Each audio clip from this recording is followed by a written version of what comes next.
On today's TRFM show, Villar Stack nag-set ng isang record-breaking profit. Nag-record siya ng nearly 1 trillion, I believe 99 or 95 something, close to 1 trillion in reported profit. Ang tanong is, maging excited ka ba sa stock na to? Kung hawak mo to, excited ka ba dito? Or excited ka bang bumili? Kasi first ever company nag-record ng close to 1 trillion na not even siblings, no? Combined lahat siguro ng kanilang lahat ng kanilang asset, businesses, pag pinagsama-sama mo, di sila papalo ng 1 trillion. Then you have PSCI na may ano pa rin siya, strong weakness, strong bad sentiment. So recently lang siya nagkaroon ng medyo green or positive performance in one day. Pero overall, I think nag-struggle pa rin. We have some analysts expectation nila is mag-slow down daw yung inflation ng March. Therefore, pag nangyari yon, syempre magtutuloy-tuloy na naman yung easing cycle or rate cut ng BSP, which is favorable sa equities market, especially favorable sa mga dividend stock. Mas maging attractive yung kanilang yield. We have the Philippines. Nag-ship na daw ng sugar sa US. Parang bago to pero nagbabasa ko ng news recently. Parang natalo na, di ba? Sa halos lahat ng import or I should say export ang Pilipinas. Siguro yung sugar is one of the bright spot sa ngayon. Maybe at some point matalo na rin. Then we have some good news. I'm not sure kung good news kung seryoso bang Samsung dito that they're eyeing to build 1 billion USD manufacturing. Yan yung kailangan talaga ng Pilipinas, yung mismong planta. Hindi yung mga lang, assembly, ganon. Showroom, di ba? Manufacturing ang kailangan ng Pilipinas. The problem is that mahirap siyang i-offer kasi mas friendly sa mga businessman yung environment ng ibang lugar. And then you have a potential IPO in the coming years. Another retailer, no? Toby's Sports. Pag pumunta kayo ng mall, nakikita nyo yan. Question is, kung ako lang, ma-excite ba ako sa company na to pag nag-IPO siya sa Pilipinas? And then you have PT&T. Magre-resume daw ng trading sa PSE. 2-decade hiatus. Grabe yan So, yung mga shareholder niyan dati, di ba? 2 decades silang tulog. Di ba yan yung iiwasan mo on certain companies in the Philippines, yung maging or mag-hiatus yung company or yung stock na hawak mo. First, let's have an update on the PSCI. So recently, karoon siya ng positive upside. Ang problema, ito yung mga year-to-date performances. So may mga dinagdag ulit akong bago na tickers para mas ma-overview natin or makita natin yung bigger picture. So the bigger picture right now is that international stocks are doing well, which is ito, VXUS. Na-exclude neto yung mga US companies. Na pag kinompare mo yan, di ba, with US market, sila positive. US is on the negative 4.5, mababa na naman sila. Even the emerging market is in the green, most definitely driven na to ng Chinese companies. Meanwhile, the rest are negative. Pero Southeast Asia ETF is a little bit flattish, no? Negative 1.76. And then, ang pinaka nag-underperform pa rin, actually, dahil inad ko na si QQQ, siya na yung pinakamalaki, no? Natural lang kasi mga technology sector yan. Sila yung nag-angatan in previous years. So pag nag-correct ang US market, sila din yung unang magbababaan. Kaya mas malaki yung negative nila compared to the S&P 500. And ang second place is again no other than the Philippine stock market. Negative 5.34%. FMETF, actually nasa ano siya ngayon, 4.36. So inline lang siya ng S&P 500. So yes, green sa sa huling araw ng March. But the bottom line is hindi pa rin maganda yung overall sentiment ng ating Philippine stock market.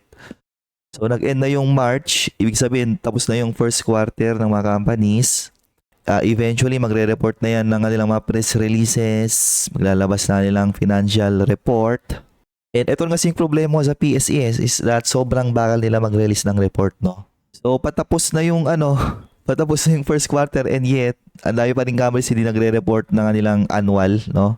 Na yung annual report na yan, syempre nagtatapos pa yan ng sa December pa nagtapos. Madaming nire-request ngayon yung aking mga sponsor ng analysis pero hindi gumagawa kasi wala man silang nilalabas na annual report eh. So I'm not sure ba't ganito, no? Bakit sobrang bagal? Sino yung may issue dito? Naipit ba yung mga auditor kasi sobrang madami silang in-audit? Sobrang bagal bang mag-process ng PSE? I'm not sure, di ba? Ba't ganito? Kasi sa ibang market, kunyari US, siguro dahil mas progressive sila na bansa, mas high-tech or mas fast-paced siguro yung process sa kanila. Kapag sinabi mo kasing doon, tapos na yung December, in just the first week or first 2 weeks ng January, makikita mo lalabas na ng report yung mga companies doon eh. Doon sila kabilis. Meanwhile sa PSE, talagang sobrang laki ng lag, di ba? But anyways, ganun talaga. I hope makakuha sila ng way para mapabilis yan kasi parang di siya okay talaga eh. So I think itong weakness ngayon ng PNCI, possible na magkaroon pa to ng good sentiment kapag naglabas ng report yung mga companies first quarter of 2025. I think baka doon ba lang siya makuha ng medyo positive sentiment kapag naipakita ng mga companies na di maganda yung sentiment ngayon sa Philippine economy. Kung nakakapag-adapt naman yung mga businesses, nagre-register pa rin sila ng profit growth. Ganon, I think baka doon pa pitikin ulit to. So I think yun yung mostly nante ngayon ng madaming investor. Pero for sure, yung mga gantong klase ng downtrend, tapos di mo alam kung aangat ito, bababa. Madami nang nagbebenta dyan na retail investor. Kasi mostly ng mga retail investor, di naman gumagawa talaga ng research yan. Di naman nagbabasa. Basta kung nakita nila yung news na puro positive, doon sila magbibilihan. Pag nakita nila yung news, madaming negative. Tapos nakita nila yung chart, madaming red candle sunod-sunod. Nagbebenta na yung mayan. Meanwhile ako, mas gusto ko yung mga itong scenario yung may mga uncertainty, may bad sentiment, and then may mga magre-report na companies, blah blah blah. Mas gusto kong tumutok sa mga ganyang klase ng scenario kasi dyan ka ulit mga pulot ng potential outliers, potential stock performers in the years to come. So today, nag-end na yung first quarter, I'm still on the positive, 7.08%. And may mga matatanggap pa akong additional dividends by April na nag-EX date na. So EX date, ibig sabihin nag-adjust na yung kanilang mga stock price. So lahat ng yun, additional upside ng aking portfolio. And surprisingly, yung aking personal dividend retirement portfolio is still very stable and this year outperforming all of the major indices, not only the Philippines, including US, international, and emerging market. Now, doon ako sa topic ko for today, and that is Villar's Golden MV profits to a staggering 1 trillion. Ang tanong, bakit wala siya sa main index? So bakit hindi nilalagay ang HVN sa main index? HVN actually, HVN is one of the over the past few years, one of the best performing stock. Ayan Problema, wala ganong retail investor diyan, di ba? Yung iba siguro bumili baka nung malapit na sa tuktok. So, ba't wala siya sa main index despite ay ganyan siyang performance kasi mababa yung float niya. 11.33. So mostly nang may hawak nito ngayon ay mga insider, di ba? Institutionals and insiders na eventually ready magbenta, okay? So, hindi ka naman magbebenta kung ganito na yung upside ng ano mo, di ba? Ng stock mo. And meron siyang market cap of 1.5 trillion. Di ba? Even bigger than SM. Kaya sumisikat ngayon si Villar sa social media. Especially sa mga netizens na walang alam sa financial market. Kasi yung tinitingnan lang nila is yung mga ganito, no? Yung mga headline na 1 trillion, biggest market cap, 1.5 trillion. Diba? What they don't know is a lot of the profits na nasa headline na to based on re-evaluation gain. Diba? Ibig sabihin, mga one-time gain lang yon. And in fact, a big part of those gain ay hindi siya mga cash related, mga cash inflows, which is yun yung importante. So si Heaven, like ko yung kino-compare sa SM, no? Na SM nasa lang siya, no? Around 1 trillion in market cap. Malaki yung kanyang free float, so maraming retail investor yung nagpa-participate dito. So pag tinignan mo yung financial report nung dalawa, di ba? I believe yung revaluation gains nito nangyari lang to sa fourth quarter. Ito, di ba? So year to date niya is 1.1 billion. Meanwhile, you have SM. Year to date niya or 9-month performance is 60.8 billion. Yun yung malaking difference. Mas makita mo yung difference dito sa nilang financial report. So bubuksan mo lang yung kanilang latest, kunyari quarterly, and titignan mo yung cash flow statement ng dalawang company. So pag pumunta kay MV, di ba, ang kanyang year to date na cash flow statement. Ayun, no? So makikita nyo ang kanyang cash inflows from operation. Ano lang, oh. Ano to, in thousand. So 243 million. And then net cash from operating activities, 314 million. So how come? Nagre-report sila ng 1.1 billion o kaya dito na lang, no? Okay, nagre-report sila ng 1.1 billion in net income, pero ang kanilang cash inflows, yung talagang pumapasok sa nilang bangko, is only 314 million. Meanwhile, pag CSM, pag tinignan mo talaga, eto may laman talaga to. Ayun, no? So ang kanyang 9 months 2024 is 84 billion. Kailangan niyang cash inflows, yung talagang papasok sa kanyang bangko. Ayan, o. Net cash generated from operations, 76 billion. Net cash is 64 billion. Ito yung sinasabi ng madaming analyst na pag titingnan ng isang company, huwag ka basta-basta masyadong magre-rely sa net income statement, kasi mas madali siyang gawan ng paraan para magmukhang maganda or pogi yung company. Tulad neto, di ba? Yes, nag-report sila ng 1 trillion in net profit, pero a big part of it ay nanggaling lang sa re-evaluation gains.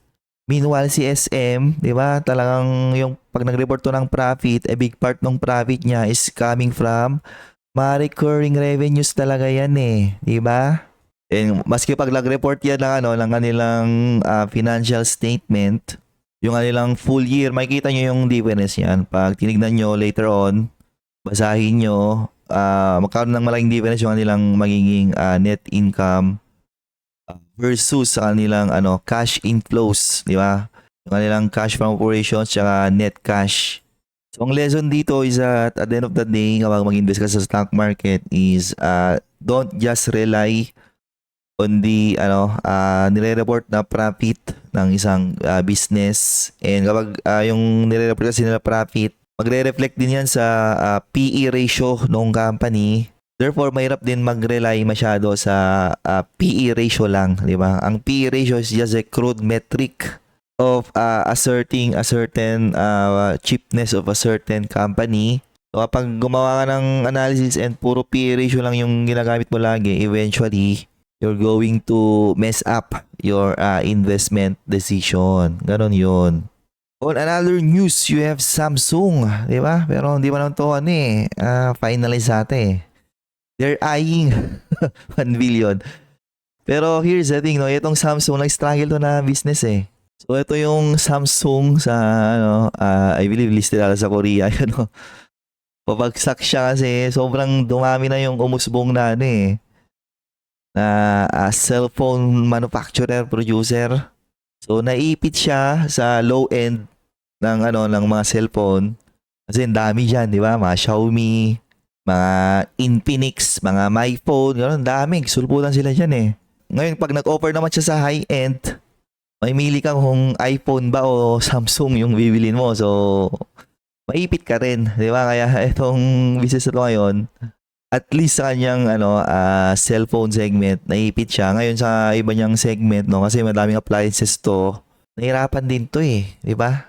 Ngayon, you have a certain business na it seems nagkaroon ng struggle recently, papasok sa Pilipinas na I believe may struggle din yung chip and electronic industry ng Pilipinas eh.